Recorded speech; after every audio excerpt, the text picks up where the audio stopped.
Thank you again to our panelists. We have about 15 minutes, a little bit less, 14 minutes before we have to close this session. That means I'm not too bad with time, and I'm pretty proud. Without further ado, so we can keep to time, because after this, as you all know, we're moving into the plenary to finish investment forum. We have more of this program coming up in the main plenary. So without further ado, I'm going to welcome the presenter of the project showcase for urbanization, urban infrastructure. She is named Nadia Touil, Senior Deputy Director at Tunisia Foreign Investment Promotion Agency, and her project name is the Development of Taparupa Project. Please, ladies and gentlemen, if we could please join your seats so we can have our presenter come on stage and have all your attention. Thank you. If you could please give her a round of applause. Thank you.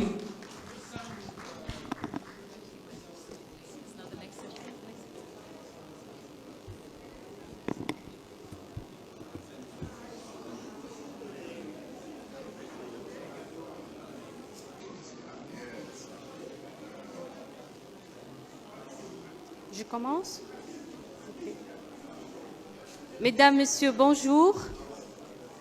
Je suis Nadia Touil et j'ai l'honneur de représenter la FIPA, c'est l'Agence de promotion de l'investissement extérieur.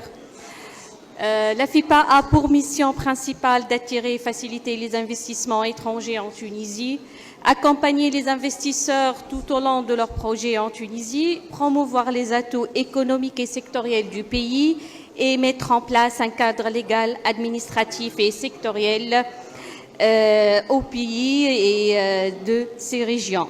Aujourd'hui, je suis ravie de vous présenter le projet Taproura. C'est un projet stratégique pour le développement urbain, économique et touristique de la ville de Sfax, qui illustre parfaitement notre vision de l'investissement durable et innovant en Tunisie. Je commence par vous présenter la ville de Sfax. C'est l'un des principaux pôles de développement de la Tunisie, avec près d'1 million d'habitants et de plus de 7000 km², soit 5% du territoire tunisien. Son ouverture sur le Méditerranée, son port commercial majeur et son aéroport international en font un véritable carrefour économique. La région de Sfax aussi se distingue par la diversité et la vitalité de son tissu économique, que ce soit agricole, industriel, secteur des services, commerce et événements, et aussi l'enseignement supérieur. Cette combinaison d'atouts de la région de Sfax est un moteur économique, scientifique, culturel majeur pour la Tunisie. Le projet Taproura. La zone de Taproura est une extension du centre-ville de Sfax. Il couvre 420 hectares avec 6 km de littoral. Cette zone a été récupérée grâce à des opérations de dépollution et de requalification des côtes nord, offrant un emplacement stratégique pour le développement urbain du pays. La zone Taproura présente un potentiel unique pour devenir une ville méditerranéenne dédiée à la santé, au bien-être, au logement, au tourisme, de congrès.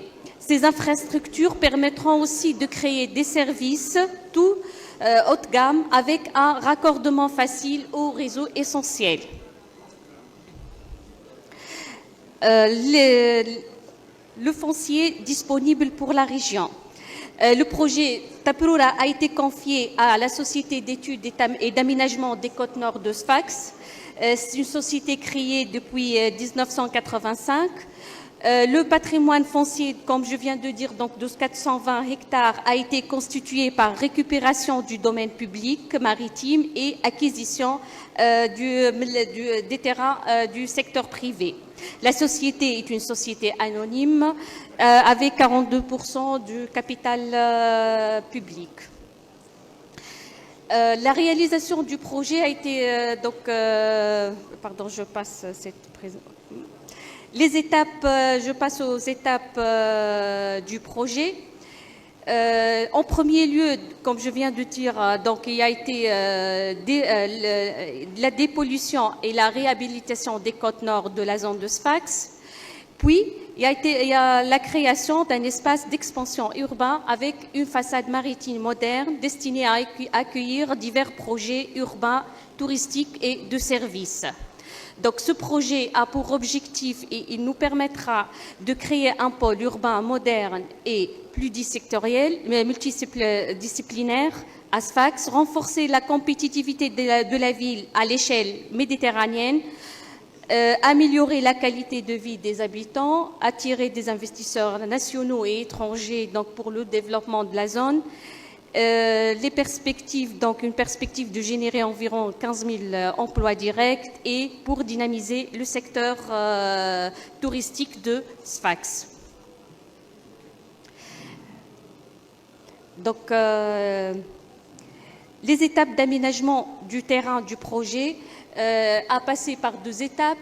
Donc, une première étape qui comprend la préparation, le suivi des études et l'exécution de travaux. Une deuxième étape, c'est le lancement des études de développement et la valorisation du terrain du projet. Voilà, comme vous voulez voir ici sur les photos, les différents travaux de réhabilitation, d'aménagement de la zone. Donc, les résultats ont conclu donc, la possibilité d'intégrer environ 25 000 logements, près de 70 000 habitants, créer un nouveau dynamisme économique à travers des espaces dédiés aux services, aux bureaux et au commerce, permettant la création de plus de 15 000 emplois directs et 45 000 emplois indirects. Le développement d'une zone de services touristiques, culturels, loisirs, un accueil estimé de plus de 13 000 lits et promouvoir une approche environnementale exemplaire grâce à l'aménagement de 66 hectares de parcs et d'espaces verts. Donc, la zone Tapura sera conçue comme une ville des technologies de l'information et de la communication, une cité numérique dotée d'architecture et de formes urbaines innovantes.